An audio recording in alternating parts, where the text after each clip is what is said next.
क्या आपने कभी भूतों के हॉस्टल के बारे में सुना है? एक ऐसा हॉस्टल जहां कोई इंसान नहीं रहता, कोई छात्र कदम नहीं रखता, लेकिन हर महीने वहां सरकारी पैसों की दावत उड़ाई जाती है।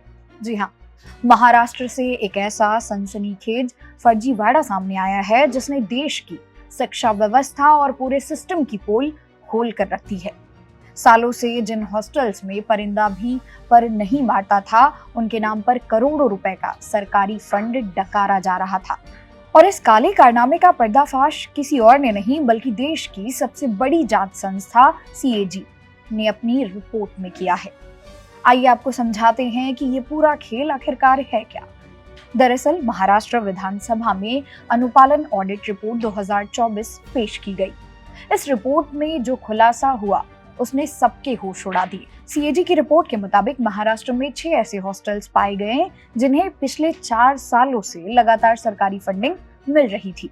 लेकिन जब जमीनी हकीकत देखी गई तो वहां न तो कोई छात्र था और न ही बुनियादी सुविधाएं। कागजों पर छात्र पढ़ रहे थे, रह रहे थे, लेकिन असलियत में वहां सन्नाटा पसरा हुआ था। इसी वजह से इन्हें घोस्ट हॉस्टल यानी भूतिया हॉस्टल कहा जा रहा है। पिछड़े और आर्थिक रूप से कमजोर वर्ग के गरीब छात्रों के नाम पर करीब 1,62,00,000 रुपए का फंड आया और गायब हो गया। पिछले 4 सालों में करोड़ों रुपए लोगों के जेब में चले गए जिन्होंने जमीन पर एक ढेले का काम ही नहीं किया। अब आपको बताते हैं कि इस जालसाजी की हद कहां तक थी। चलिए चलते हैं महाराष्ट्र के जालना जिले में। यहाँ के मोदी खान हॉस्टल का रिकॉर्ड देखा गया तो कागजों पर 38 छात्रों और एक सुप्रीडेंट का नाम दर्ज था। पिछले 4 सालों में इन हॉस्टल्स के नाम पर 18 लाख रुपए उड़ा दिए गए, लेकिन ग्राउंड पर फंड का एक भी पैसा नहीं लगा।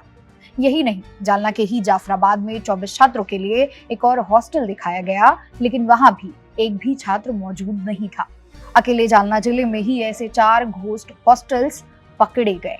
लेकिन रुकिए, कहानी यहीं खत्म नहीं होती। इस घोटाले में लापरवाही की एक और हैरान कर देने वाली तस्वीर सामने आई। रिपोर्ट कहती है कि राज्य के 49 सरकारी हॉस्टल्स ऐसे हैं जो बिना किसी सुप्रीडेंट यानी अधीक्षक के चल रहे हैं। और इससे भी ज्यादा चौंकाने वाली बात है, 5 गर्ल्स हॉस्टल ऐसे पाए गए हैं जिन्हें पुरुष सुप्रीडेंट चला रहे थे। महिला सुरक्षा के बड़े बड़े दावों के बीच क्या यह सुरक्षा के साथ खिलवाड़ नहीं है? अगर हम बड़े पैमाने पर देखें तो मार्च 2024 तक महाराष्ट्र में 25,000 से ज्यादा हॉस्टल्स को सरकारी फंडिंग दी जा रही थी। इनमें से 443 सरकारी और 2300 से ज्यादा सहायता प्राप्त हॉस्टल्स हैं। एक समय था जब यहाँ 1,21,000 से ज्यादा लड़के और 40,000 से ज्यादा लड़कियां रहकर पढ़ाई करते थे। लेकिन साल 2024 के बाद स्थिति बद से बदतर हो गई।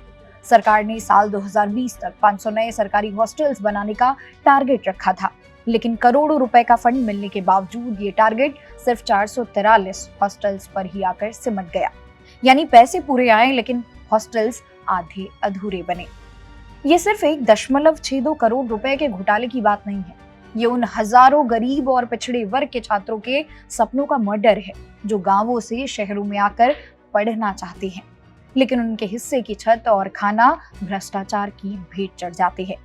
सीएजी ने अपनी रिपोर्ट में इस खुली लूट पर गंभीर सवाल खड़े किए हैं।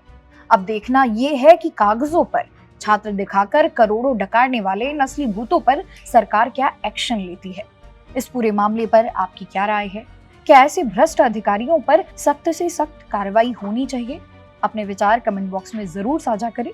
वीडियो को शेयर करना ना भूलें। मेरा नाम है मोनाली पांडे। मिलते हैं वीडियो में।